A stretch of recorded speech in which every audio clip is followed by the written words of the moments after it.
ఆంధ్రప్రదేశ్ ముఖ్యమంత్రి చంద్రబాబు నాయుడు కీలక నిర్ణయాలు తీసుకుంటున్నారు. అధికారం చేపట్టాక వరుస నిర్ణయాలతో ప్రజల్లోకి వెళ్తున్నారు. గత ప్రభుత్వం అమలు చేసిన పలు పథకాల పేర్లను మార్పు చేశారు. అదేవిధంగా ఎన్నికల సమయంలో ఇచ్చిన హామీల అమలు దిశగా అడుగులు వేస్తున్నారు. ఇప్పుడు తాజాగా వైఎస్ఆర్ రైతు భరోసా పథకం పేరును అన్నదాత సుఖీభవగా మార్చారు. రైతులకు ఇచ్చే పెట్టుబడి సాయం పైన నిర్ణయం తీసుకున్నారు. పథకం పేరు మార్పు ఏపీ ప్రభుత్వం మరో నిర్ణయం ప్రకటించింది.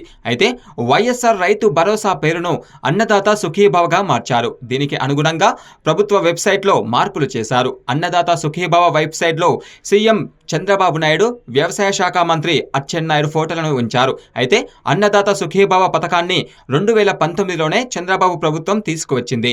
తాము అధికారంలోకి వస్తే రైతులకు ఏటా 20,000 అందిస్తామని టీడీపీ అధినేత ముఖ్యమంత్రి చంద్రబాబు నాయుడు సూపర్ 6లో ప్రకటించారు. ఇక రైతులకు పెట్టుబడి సాయం దీనిపైన త్వరలోనే విధి విధానాలతో అధికారిక ఉత్తర్వులు వెలువడుతున్నట్లుగా అధికార వర్గాలు తెలిపాయి.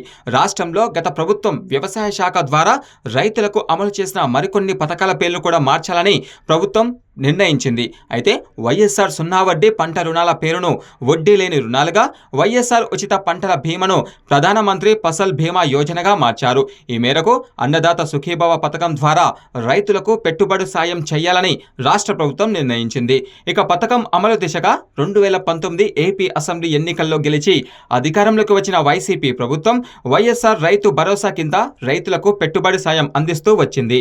పీఎం కిసాన్ యోజన కింద అందించే 6,000 రూపాయలతో పాటు వైసీపీ ప్రభుత్వం 7,500 రూపాయలు కలిపి ఏడాదికి 13,500 రూపాయలను రైతులకు అందిస్తూ వచ్చారు. ఈ మొత్తాన్ని ఏడాదిలో 3 విడతలుగా అందిస్తూ వచ్చారు.